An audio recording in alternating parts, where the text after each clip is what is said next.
Me llamo Lucía Garza y tenía 17 años la noche que me enteré de que mi asiento en el coche para evacuar había sido cambiado por un estuche de joyas, 2 laptops y la maleta deportiva de mi hermano.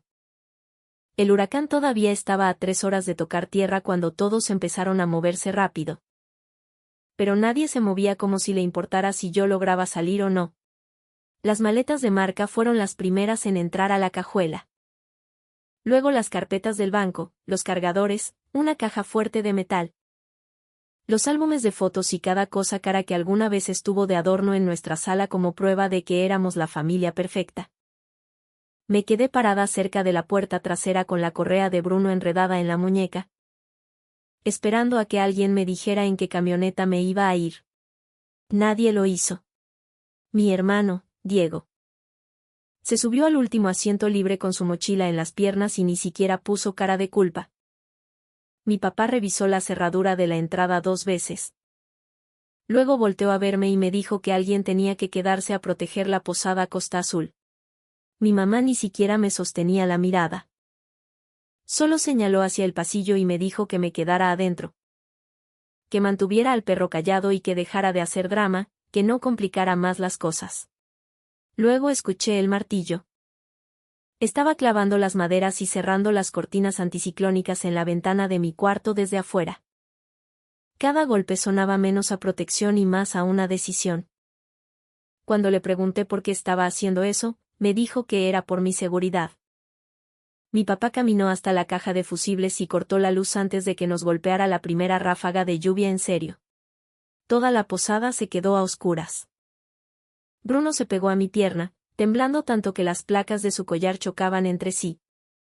A través de la ventana de enfrente, vi cómo las 2 camionetas se alejaban con mi familia, mi hermano y todo lo que ellos creían que valía la pena salvar. Esa noche. El viento rugía tan fuerte que no sabía si lo que se estaba rompiendo a pedazos era el techo o era yo. Pero 9 años después, cuando mi celular se iluminó con 88 llamadas perdidas, por fin entendí algo. No se habían olvidado de mí en medio de esa tormenta. Habían contado con que me quedaría enterrada en ella. Antes de contarles lo que pasó después, díganme algo. ¿Alguna vez han tenido un solo momento en el que se dan cuenta de que su familia solo los valora cuando les son útiles? Mi papá se llamaba Darío Garza. Y lo que lo hacía peligroso no era que pareciera un hombre cruel, sino que parecía un hombre responsable. Era el tipo de señor en el que los vecinos confiaban durante la temporada de huracanes porque trabajaba como subcoordinador en protección civil del municipio. Se sabía de memoria las zonas de evacuación, los cierres de puentes, los mapas de riesgo de inundación, los protocolos de apagones y exactamente qué tan rápido un huracán puede convertir un edificio de madera en tablas sueltas y vidrios rotos. Mi mamá, Valeria Garza, era dueña de una pequeña estancia infantil privada y era la presidenta de cuanto comité de seguridad para padres se encontraba. En redes sociales, se la pasaba publicando sobre cómo proteger a los niños, preparar a las familias y enseñar empatía. En público, sonreía como si ella misma hubiera inventado la amabilidad. Pero en la casa, ese trato nunca me tocó a mí. Mi hermano Diego era 2 años menor. Pero por alguna razón lo trataban como si fuera el milagro que nuestra familia había estado esperando. Cuando a él se le olvidaba la tarea, decían que estaba estresado. Cuando yo sacaba puros 10, simplemente estaba cumpliendo con mi obligación. Cuando él quería unos tenis nuevos, decían que estaba creciendo. Cuando yo necesitaba una chamarra para el frío, me decían que revisara la caja de donaciones de la parroquia. A Diego lo llevaban a todos lados, le compraban lo mejor. Le hacían cenas de cumpleaños y le hablaban con voz suave. A mí me tocaban los quehaceres, los regaños, las obras de la comida y ese tipo de silencio que le enseña a un niño a no pedir las cosas 2 veces. La posada Costa Azul había sido parte de mi vida desde que tengo memoria, pero nunca la sentí como mi hogar. Se sentía como un lugar en el que trabajaba sin que me pagaran un peso. Yo limpiaba los cuartos cuando los turistas de fin de semana dejaban las sábanas llenas de arena. Rellenaba las toallas. Sacaba a pasear a Bruno. Revisaba las cerraduras. Barría la recepción. Le sonreía a los huéspedes porque Valeria decía que nadie quería rentarle a una familia con una hija amargada. Mi tía Letty vivía en uno de los cuartos del fondo después de lo que ella llamaba un tropiezo temporal. Lo temporal duró 6 años. Nunca pagó renta, nunca ayudó con el mantenimiento y, no sé cómo, siempre tenía energía de sobra para criticarme. A Diego le decía, mi niño hermoso, y a mí me llamaba, conflictiva. Decía que yo tenía una cara que incomodaba a la gente. Como si siempre estuviera esperando que me pidieran perdón. Y la verdad, tal vez lo estaba. La única persona que de verdad me veía claramente era mi abuela Elena. Ella no vivía en la posada, pero era la razón por la que el lugar seguía en pie. Sabía que cuartos tenían goteras, que tuberías fallaban y que recibos mis padres fingían no ver. Ella me llevaba a comer tacos cuando a todos los demás se les olvidaba mi cumpleaños. Me enseñó a manejar en el estacionamiento vacío detrás de una farmacia que ya había cerrado. Le compró a Bruno su primera cama de perro de verdad. Porque decía que ninguna criatura debería dormir sobre un trapo viejo toda su vida. Cuando era más chica, pensaba que solo era una abuela muy cariñosa. Cuando crecí, entendí que estaba tratando de tapar el pozo que mis papás seguían cavando cada vez más hondo. Después de que pasó el huracán Willa, mi familia regresó oliendo a jabón de hotel caro y a comida rápida. Valeria entró a la recepción y preguntó si la computadora del escritorio se había dañado. Darío revisó la caja fuerte de la oficina antes de siquiera mirarme a la cara. Diego se quejó de que el wifi del hotel había estado lentísimo. La tía Letty dijo que casi no había podido dormir porque la gente del cuarto de al lado hacía mucho ruido.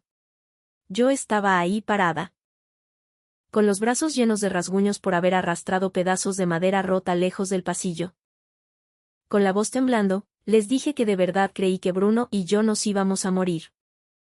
Valeria soltó un suspiro, como si yo hubiera tirado algo muy caro al piso. Me dijo, ay Lucía, no seas exagerada. Estás aquí enterita. Darío me dijo que había demostrado mucha responsabilidad y que debería estar orgullosa. Diego se rió y dijo que ojalá a él le tuvieran tanta confianza como para dejarlo cuidando el lugar. La tía Letty me vio la ropa mojada y soltó. Otras chamacas estarían agradecidas de que las trataran como adultas. Ese fue el momento en el que algo dentro de mí se apagó. No sanó, no perdonó. Simplemente se quedó en silencio. Dejé de intentar que me entendieran porque por fin los entendí yo a ellos. La tormenta no había cambiado a mi familia, solo les había arrancado la máscara. Yo no era su hija cuando las cosas se ponían feas. Yo era la persona que dejaban atrás para proteger sus cosas, mientras ellos protegían a su hijo favorito. Durante el resto de ese año, me volví experta en ser invisible. Dejé de pedirles que me llevaran a lugares. Dejé de decirle a Valeria cuando me sentía enferma. Dejé de reaccionar cuando Diego se burlaba diciendo que yo era el fantasma de la casa. Agaché la cabeza. Ahorré cada peso que ganaba limpiando casas los fines de semana y empecé a anotar todo. Fechas, comentarios, recibos, daños por las tormentas, fotos de las reparaciones que ellos ignoraban. Capturas de pantalla de los mensajes donde me exigían que resolviera problemas que ningún adolescente debería cargar. El silencio se convirtió en mi escudo, pero la memoria se volvió mi arma. Para cuando me gradué de la prepa, la gente decía que yo era muy madura, enfocada y extrañamente tranquila bajo presión. No sabían que la tranquilidad es solo lo que queda cuando al pánico se le acaba el espacio. Apliqué a las universidades sin decirle a nadie, excepto a la abuela Elena. Se sentó frente a mí en un café, echándole crema a su americano mientras yo le enseñaba las solicitudes de becas y los papeles de ayuda financiera. No me preguntó por qué me quería ir. Me preguntó cuánto dinero iba a costar mantener mi distancia. Casi me suelto a llorar ahí mismo, y no por el dinero, sino porque nadie jamás había hablado de mi libertad como si fuera algo que valiera la pena planear. Elegí una carrera en gestión de refugios temporales, logística de protección civil y normatividad para organizaciones sin fines de lucro. Cuando la gente me preguntaba por qué una muchacha de mi edad quería estudiar protocolos de evacuación, albergues y reglamentos de financiamiento de emergencias. Les decía que me llamaban la atención los huracanes. Era mucho más fácil decir eso que explicarles que quería entender al derecho y al revés cada sistema. Y regla que mi familia había usado como pretexto para abandonarme. Darío se sabía las reglas y se las pasaba por el arco del triunfo. Valeria se daba golpes de pecho hablando de seguridad y a la mera hora salía huyendo. Yo quería saber cómo se veía la verdadera responsabilidad cuando estaba escrita en la ley, en contratos, en reportes y en firmas. La universidad no me arregló por arte de magia. La libertad no es solo una puerta que cierras detrás de ti y ya. La primera vez que una tormenta eléctrica cortó la luz en mi departamento. Me encerré en el baño abrazando mis rodillas contra el pecho hasta que mi roomie me encontró. La primera vez que alguien me invitó a pasar Navidad con su familia, mentí y dije que mis papás me estaban esperando. Pero, poco a poco, construí una vida que no necesitaba la aprobación de los Garza. Trabajé en la oficina de vivienda de la universidad.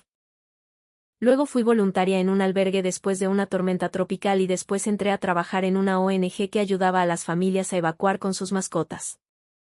Aprendí cuánta gente se negaba a dejar zonas de riesgo porque los albergues no aceptaban a sus animales. Aprendí lo fácil que una mala planeación convierte el miedo en una trampa mortal. Aprendí cómo el papeleo podía salvar vidas cuando las emociones fallaban. Cada oficio que llenaba, cada reporte que redactaba, cada lista de inspección que estudiaba. Se sentía como un candado más que ponía entre mi presente y aquella niña a la que dejaron a oscuras. Mis papás casi nunca llamaban. Y cuando lo hacían, nunca era para preguntarme si estaba feliz. Darío quería que le explicara un oficio del municipio. Valeria quería que le ayudara a llenar un formato de reembolso para su guardería. Diego quería dinero para arreglar su coche y le llamaba préstamo. Aunque en toda su vida nunca había devuelto un solo peso. La tía Leti me mandó un mensaje una vez preguntándome si le podía conseguir un descuento en el seguro contra inundaciones. Y cuando le dije que no, me tachó de alzada y malagradecida. Aprendí a contestar por correo, no por teléfono. Aprendí a guardar cada maldito mensaje. Aprendí que a la gente a la que le gusta reescribir la historia, odia que las cosas queden por escrito. La abuela Elena me marcaba todos los domingos por la tarde. Me preguntaba qué había comido, si estaba durmiendo bien, si me había reído esa semana y si Bruno todavía se le quedaba viendo a los truenos como si fuera un pleito personal. Nunca me presionó para que los perdonara. Nunca me salió con ese cuento de que la familia es primero, o la sangre llama. Una vez, cuando le dije que me sentía culpable por no extrañar mi casa, me contestó, mi niña. A veces lo que extrañas no es el lugar. Es la versión del lugar que tú te merecías.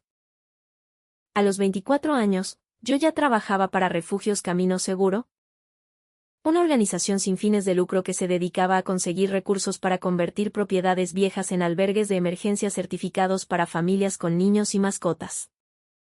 Inspeccionábamos edificios, solicitábamos fondos estatales. Coordinábamos con los municipios y nos asegurábamos de que los refugios no solo fueran legales en papel, sino seguros en la vida real. Yo era buena en mi trabajo porque sabía perfectamente cómo se veía el peligro cuando los adultos lo disfrazaban de responsabilidad. Sabía cómo sonaba el miedo cuando un niño dejaba de pedir ayuda. Nunca estuvo en mis planes regresar a la posada Costa Azul. Me decía a mí misma que ese lugar le pertenecía a mi pasado. Pero entonces la abuela Elena me pidió que la fuera a visitar un sábado por la tarde. Y todo lo que creía haber dejado atrás regresó con unas llaves. Un testamento y una verdad que mis papás llevaban años escondiendo. La abuela Elena estaba sentada en el porche de su casa cuando llegué. Envuelta en un suéter amarillo clarito aunque el clima estaba bochornoso. Bruno, ya más viejo pero igual de leal a mí, apoyó su cabeza en el zapato de mi abuela como si supiera que la plática iba a ser seria. Tenía un folder en la mesa, entre dos vasos de agua de Jamaica. Recuerdo haberme quedado viendo ese folder antes de que ella dijera una sola palabra, porque en mi línea de trabajo había aprendido que los papeles pueden cambiar vidas mucho más rápido de lo que lo hacen los gritos. Me dijo que la posada Costa Azul no era propiedad de Darío y Valeria. Nunca lo había sido. El terreno, la oficina, los cuartos del fondo, el estacionamiento. Todo era de ella. Mis papás se habían mudado ahí cuando yo era chiquita porque dijeron que necesitaban tiempo para estabilizarse. Darío había prometido que solo sería temporal. Valeria había jurado que pagarían una renta justa en cuanto la guardería empezara a dejar dinero. Y luego pasaron los años. Empezaron a pagar tarde, luego pagaban menos, y a veces de plano no pagaban nada. La abuela cubría el predial. La abuela pagaba el seguro. La abuela ponía de su bolsa para arreglar el techo y las tuberías. Mientras mis papás le decían a medio mundo que ellos cargaban con el peso de mantener el viejo negocio familiar. Sentí náuseas al escuchar todo eso. No porque me sorprendiera que fueran unos mentirosos, sino porque por fin vi el tamaño de su cinismo. No solo me habían quitado mi espacio. Se habían aprovechado de la única persona que de verdad me amaba. La abuela me dijo que se había culpado a sí misma durante mucho tiempo. Pensó que si les daba estabilidad, tal vez serían más buenos. Pensó que si tenían menos estrés, tal vez me querrían más a mí. Pero luego pasó el huracán Huila, y dejó de poner excusas por ellos. Ella se enteró de lo que habían hecho 2 días después de la tormenta. Cuando llegué a su casa con Bruno y sin voz de tanto llorar. Me confesó que nunca se había perdonado por no haberme obligado a irme a vivir con ella esa misma semana. Yo le dije que ella había sido la única adulta que al menos lo había intentado. Me agarró la mano y me dijo: esa posada protegió a gente que nunca te protegió a ti. Cuando yo me vaya, quiero que proteja a algo mejor. Le rogué que no lo hiciera. Yo sabía lo que iba a pasar. Valeria se tiraría al piso a llorarle a todo el pueblo. Darío me tacharía de ambiciosa. Diego empezaría a hablar de justicia. Como si la justicia hubiera existido alguna vez en nuestra familia. La tía Leti me acusaría de manipular a una anciana desde el cuarto por el que nunca había pagado un centavo. La abuela escuchó.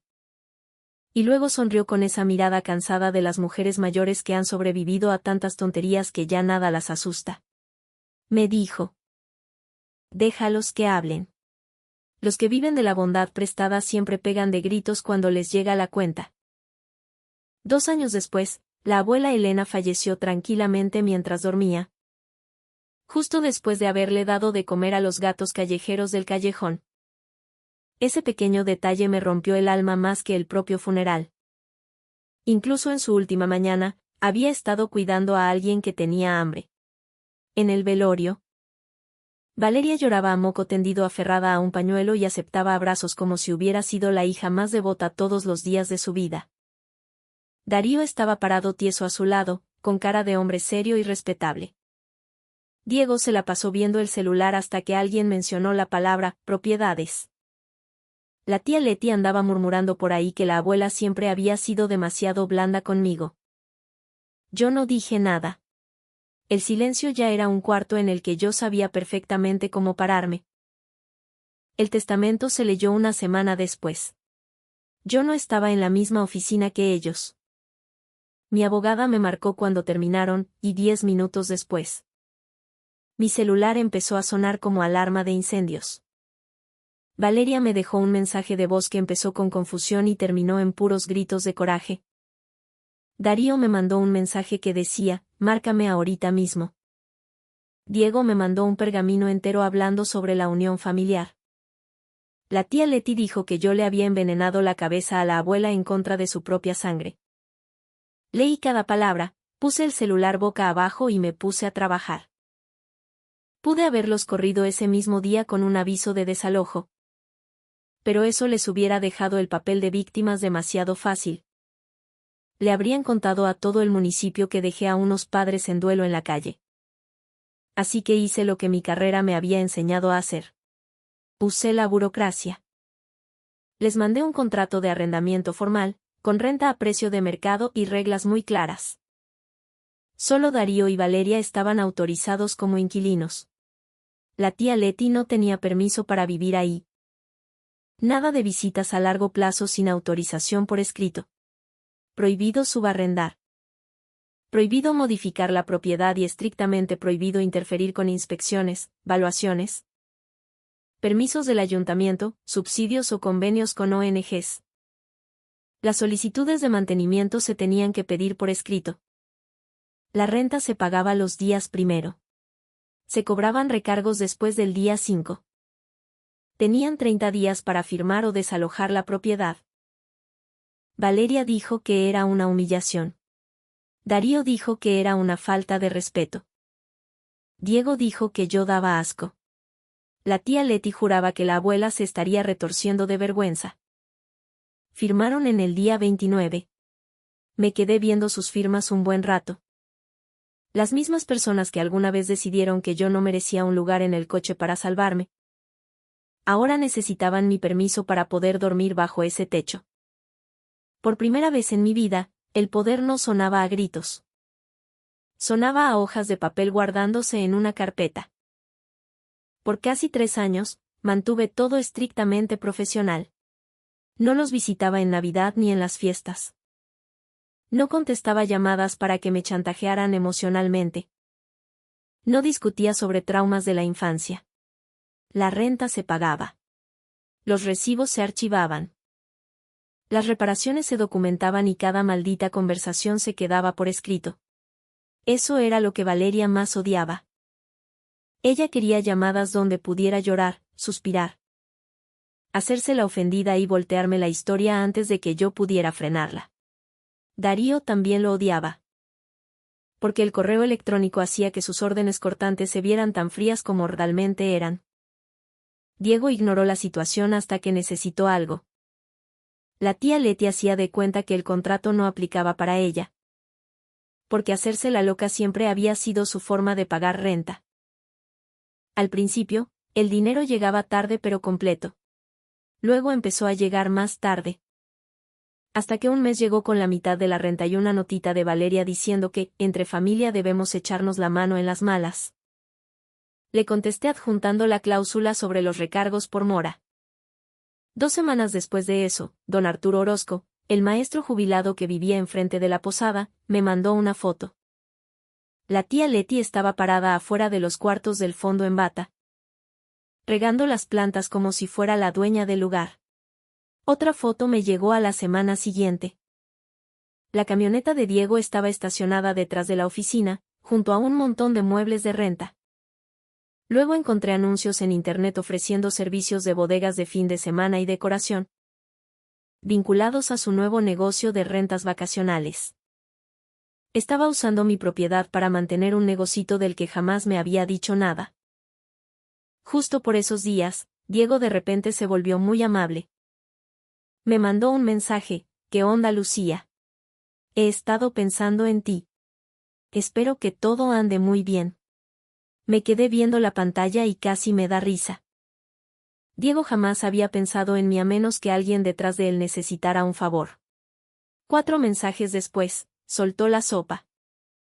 Me dijo que mi papá traía la presión alta, que mi mamá estaba muy estresada, que la posada ya era mucho trabajo para ellos, pero que mudarse les destrozaría el corazón.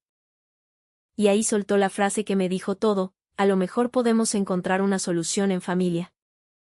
En mi familia, la palabra solución siempre significaba que yo tenía que sacrificarme.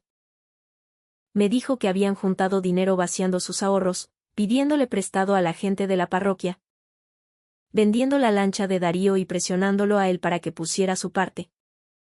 Querían comprar la posada Costa Azul a lo que él llamó precio de familia. La cantidad que me ofreció era un insulto. Tan solo el terreno valía varias veces más que eso. Especialmente después de que Protección Civil anunció nuevos fondos para el programa de albergues seguros. Le pregunté qué significaba exactamente precio de familia. Diego me contestó que significaba no tratar a las personas que te dieron la vida como si fueran unos extraños. Le respondí: las personas que te crían no te abandonan en un huracán categoría 4 con un perro y el celular descargado. No me contestó por 11 minutos. Luego me dijo que yo necesitaba superar el pasado y seguir adelante. Fue entonces cuando le dejé claro que no les iba a vender nada. De hecho, ya estaba en pláticas con Refugios Camino Seguro para remodelar la posada y convertirla en un albergue de emergencia certificado para familias que evacuaran con niños y mascotas. La oficina sería un centro de coordinación durante tormentas. Los cuartos traseros serían reforzados con puertas de alta seguridad, plantas de luz, transportadoras para animales, bodega médica y cuartos de pánico. La propiedad de la abuela Elena se convertiría en lo que ella siempre quiso, un lugar de donde nadie fuera dejado atrás. La reacción fue inmediata. Valeria me marcó 14 veces. Darío me mandó un solo mensaje que decía: "No tienes ni la menor idea de cómo se manejan las cosas en este municipio". Diego me escribió diciendo que le estaba arruinando la oportunidad de mantener la posada en la familia.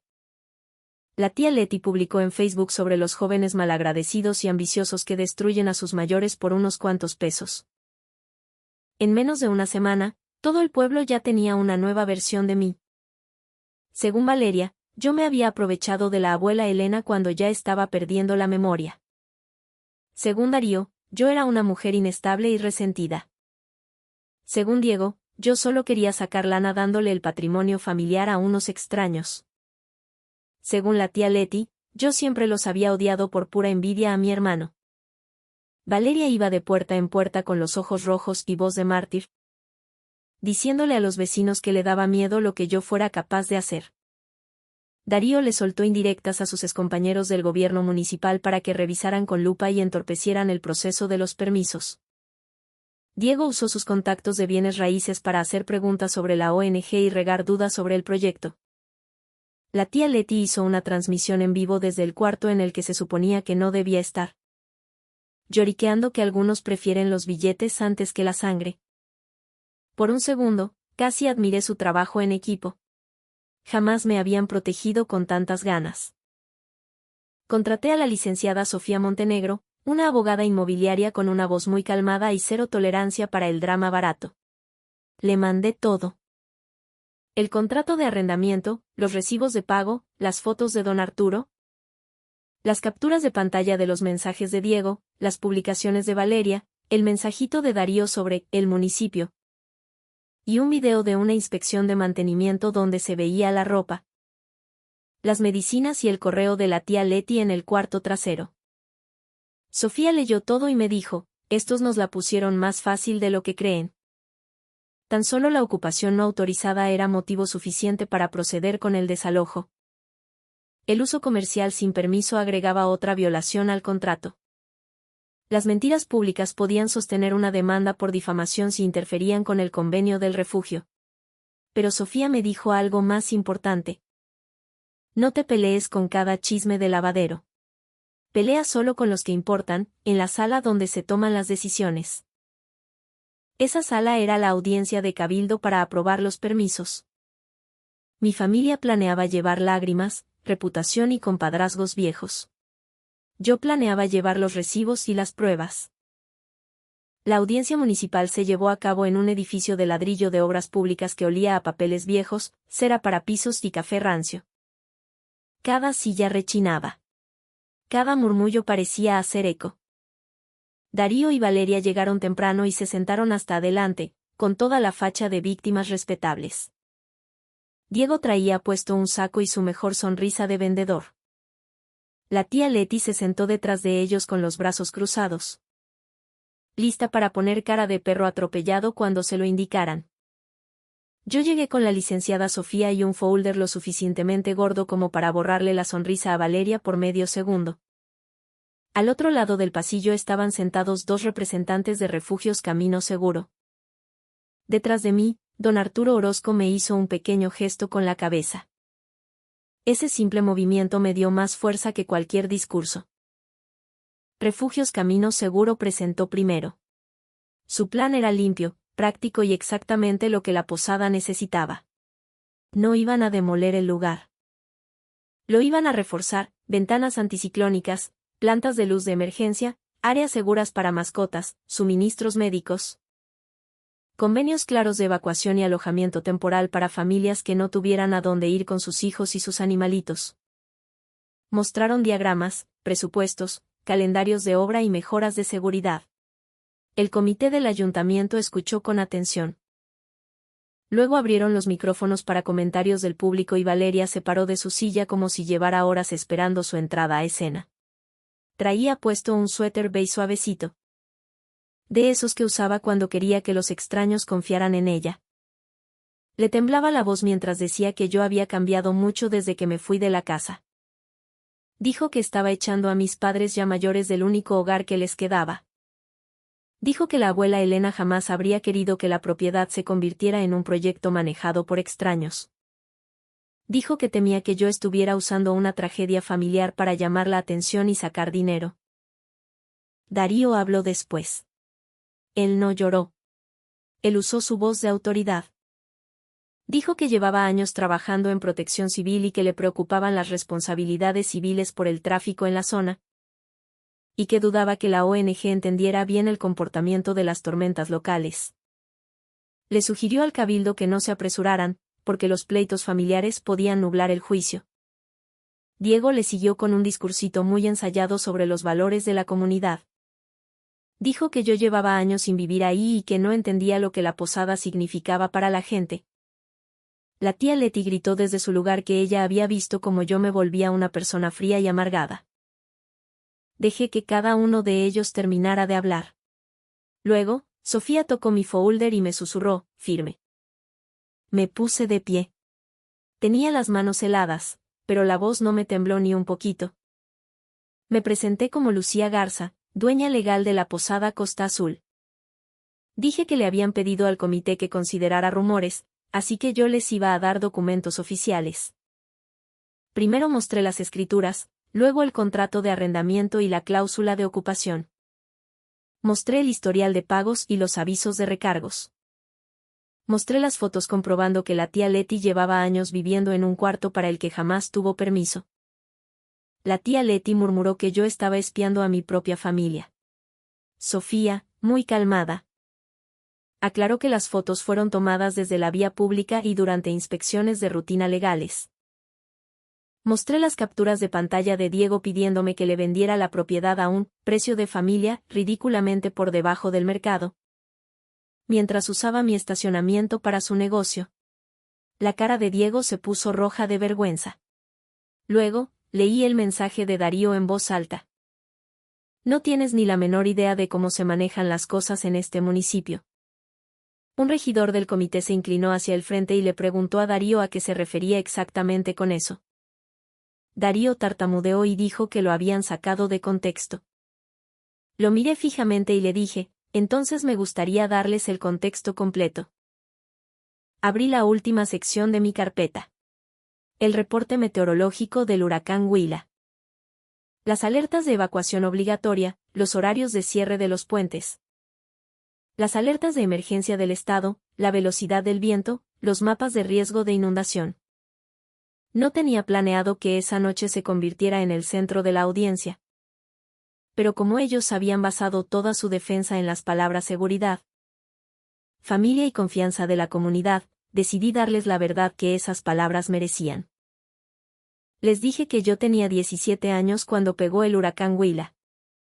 Dije que mi familia metió a mi hermano, sus cosas de valor, sus papeles y maletas en 2 camionetas. Dije que a mí me dejaron atrás con Bruno, el perro. Porque alguien tenía que quedarse a proteger la posada.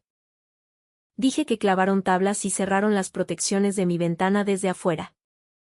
Dije que cortaron la caja de fusibles principal antes de que llegara la tormenta. Dije que pasé toda la noche a oscuras, escuchando como el techo crujía a punto de romperse mientras Bruno temblaba pegado a mis piernas. No lloré. Y eso fue lo que más pesó. La gente espera que el dolor ruegue por lástima. El mío estaba ahí, de pie, con pruebas en la mano. La sala se quedó en un silencio tan absoluto que se habría escuchado caer un alfiler.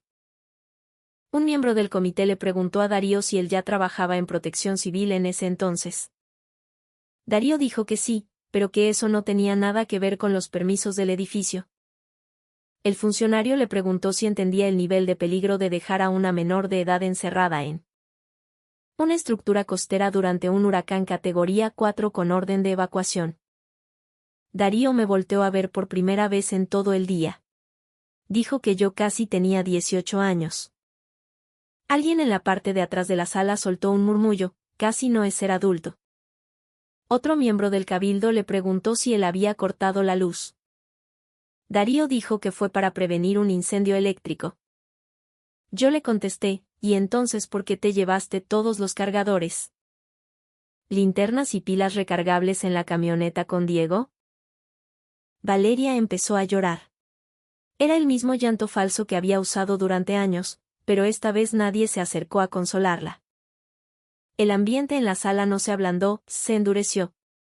Diego no despegaba la vista de la mesa. La tía Leti parecía querer que se la tragara la tierra. Darío intentó una última jugada. Dijo: las familias cometen errores bajo presión. Yo le respondí: dejarme ahí encerrada no fue la única opción. Regresar y decirme que no fuera dramática fue otra. Mentir sobre mí durante 9 años fue otra. Usar tus palancas en el municipio para sabotear un proyecto de seguridad fue otra. Nada de eso fue presión. Fue un patrón de conducta. El presidente del comité le preguntó a Sofía si la ONG estaba lista para proceder en cuanto los inquilinos actuales desalojaran la propiedad.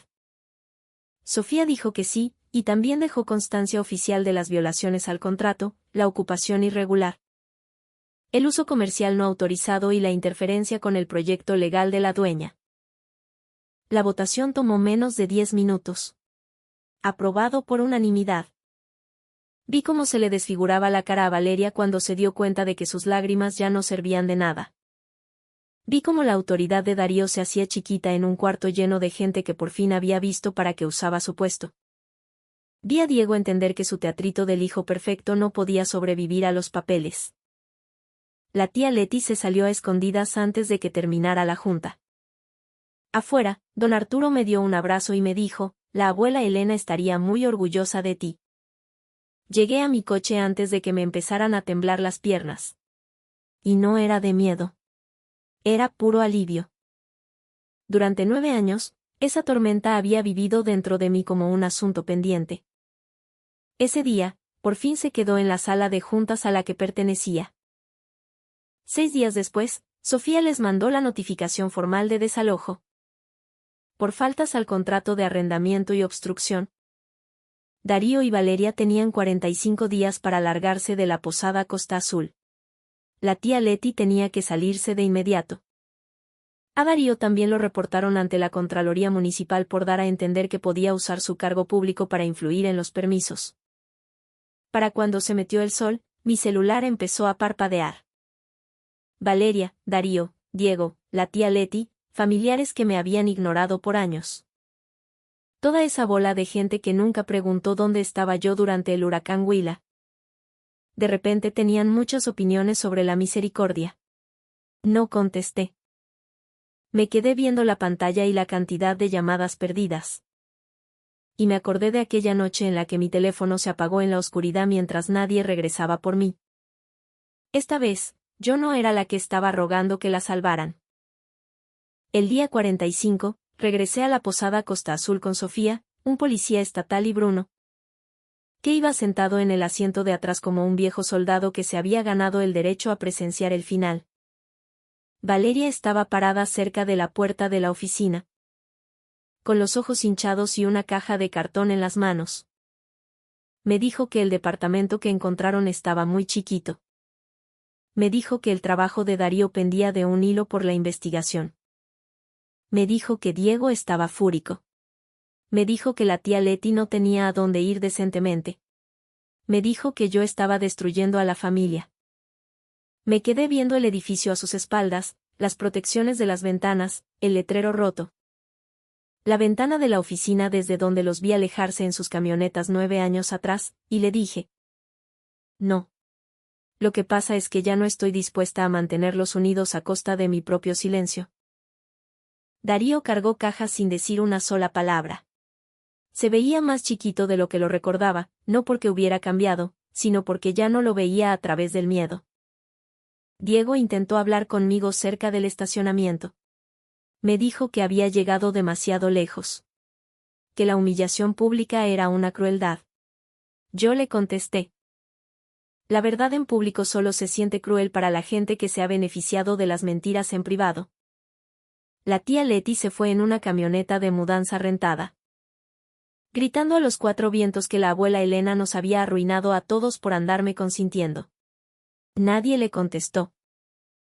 Para esa noche, mi celular marcaba 88 llamadas perdidas. Valeria me dejó notas de voz diciendo que solo habían cometido un error. Darío me mandó un mensaje, ya párale, por favor. Diego me mandó Biblias enteras sobre el perdón. Los tíos me mandaban versículos de la Biblia. Frases sobre que la sangre llama y advertencias de que la venganza me iba a envenenar el alma. Solo les contesté una vez, en un mensaje de grupo. Porque no quería que nadie me volviera a malinterpretar jamás. Cuando yo tenía 17 años, Darío y Valeria evacuaron con Diego y sus cosas de valor. Me dejaron atrás con Bruno durante el huracán Huila. Clavaron maderas en mi ventana desde afuera, cortaron la luz. Y cuando regresaron me llamaron exagerada y dramática. Durante 9 años. Muchos de ustedes se creyeron su versión de las cosas porque era más fácil que preguntarme a mí qué había pasado. No me vuelvan a contactar para defender las consecuencias que ellos solitos se buscaron. Nadie me contestó. Las consecuencias llegaron en silencio después de eso. A Darío lo quitaron de los puestos operativos de protección civil y lo mandaron a un escritorio. Mientras avanzaba la investigación en Contraloría. Los mismos señores que antes le daban palmadas en la espalda en los eventos del municipio ahora mantenían las pláticas muy cortas. Valeria tuvo que renunciar al comité de seguridad de su guardería porque los padres de familia empezaron a preguntar por qué una mujer que se daba golpes de pecho por la protección infantil había abandonado a su propia hija en un huracán. Perdieron muchos niños inscritos. Sus publicaciones sobre empatía desaparecieron de las redes. Diego perdió al inversionista al que andaba convenciendo. Porque nadie quería meter su dinero en bienes raíces con alguien que traía un escándalo y una demanda perdida por permisos del gobierno. La tía Leti terminó rentando un cuartito arriba de una lavandería y, por primera vez en años, tuvo que pagar de su propia bolsa el espacio que ocupaba. No celebré como la gente cree que se celebran las venganzas. No me puse a bailar en el estacionamiento.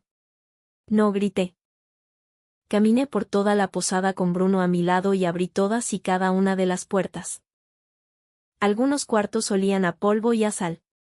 Algunas paredes necesitaban pintura. La vieja silla de escritorio de la abuela Elena seguía ahí. Me senté en esa silla un buen rato y me permití llorar. No por la familia que perdí, sino por la familia que debía haber tenido. Refugios Camino Seguro empezó la remodelación 2 meses después. Cambiaron las ventanas viejas por vidrio anticiclónico. Instalaron plantas de luz y luces de emergencia. Hicieron un cuarto especial para recibir mascotas, con transportadoras, bultos de alimento y pisos lavables. Hicieron un cuarto de silencio para los niños, con cobijas, libros y contactos para cargar celulares. Pintaron la oficina de un azul muy cálido, porque la abuela Elena siempre decía que el color azul hacía que la gente asustada respirara más despacio. Cerca de la recepción, puse una foto enmarcada de la abuela Elena cargando a Bruno cuando era un cachorrito. Debajo, una pequeña placa decía, Fondo de Paso Seguro Elena y Bruno, creado para ayudar a familias, niños y mascotas a evacuar a salvo antes de que llegue el desastre. Parte del dinero del proyecto se fue a ese fondo. Pagaba transportadoras, noches de motel, vales de gasolina, baterías portátiles, pañales, hieleras para medicinas y talleres de prevención de emergencias para familias que creían no tener opciones. Eso era lo que más me importaba, porque la lección nunca fue solo vengarme. Los niños no son veladores para cuidar propiedades. Las mascotas no son una excusa.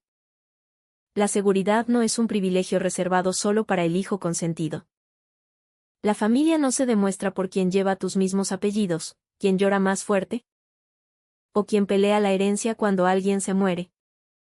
La familia se demuestra por quien te protege cuando dejarte atrás sería mucho más fácil. Aprendí que el perdón sin responsabilidad se convierte en un permiso para que te vuelvan a hacer una chingadera. También aprendí que la justicia no tiene por qué volverte una persona cruel. A veces, la justicia es simplemente ponerle candado a una puerta. A veces es firmar un aviso de desalojo. A veces es decir la verdad en una sala donde los mentirosos esperaban que te quedaras callada. Y a veces, es convertir el lugar que más te lastimó en un refugio para alguien más. No odio a Darío, ni a Valeria, ni a Diego, ni a la tía Leti. El odio me seguiría atando a ellos. Y ya pasé demasiado tiempo atrapada en la versión que ellos inventaron de mi vida. Lo que siento ahora es distancia, y la distancia puede ser sagrada cuando te salva la vida. Hace 9 años. Se fueron en sus camionetas con cada maldita cosa de valor que cupo en la cajuela y me dejaron a oscuras con un perro temblando de miedo. Creyeron que esa noche me iba a enseñar que yo era desechable. Pero en lugar de eso, me enseñó exactamente en lo que nunca me debo convertir. Sobreviví a la tormenta en la que me abandonaron. Y luego, construí un lugar donde otras personas nunca tendrán que pasar por lo mismo. Nuestro equipo se dedica a crear historias de ficción originales con emociones, conflictos y lecciones que pueden ser de gran utilidad para los espectadores. Todo el contenido de este video está hecho únicamente con fines narrativos, educativos y de entretenimiento. Esperamos que les sirva como un recordatorio de que las personas que no valoran tu bondad y la dan por sentada, no merecen tener acceso ilimitado a tu vida.